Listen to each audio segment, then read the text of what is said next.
I want to set the record straight. The big story this week has to be the back and forth between City Hall and the city's longtime fire chief. It's interesting right now because Lauren McLean, it appears, asked for Dennis Stone to resign. The mayor's office in Boise isn't able to talk because it's a personnel issue, but Dennis Stone is talking. He held a news conference on Wednesday and basically came out and said, hey, you know what, I wasn't accused of doing anything wrong. I didn't do anything wrong here. I asked Don Day, does Boise's clean image take any kind of a hit from this latest controversy? I don't think it really changes anything. I've had informal conversations with lots of city employees.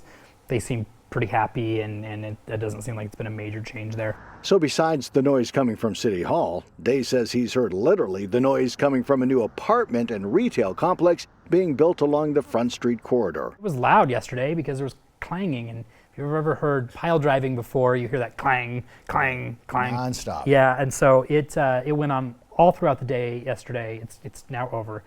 But that project is underway, and it's going to be interesting. 8 stories of apartments right at 6th and Front. You visualize this. It's where let's see, what was it called? BizPrint used to be, right behind the Basque Block, in fact. And some retail along 6th Street.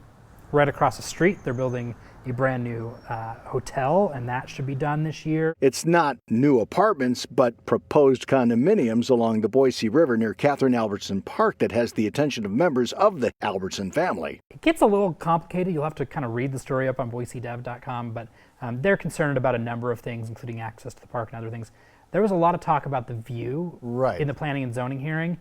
They're not suing on that grounds because there is really no legal grounds to sue on, but it is worth noting that there was a lot of discussion about that. And on a bit of a sad note, there will be no more Christmas on Idaho Street because of the closure of Old Chicago. It's been open since 1996, and you reference Christmas on Idaho Street.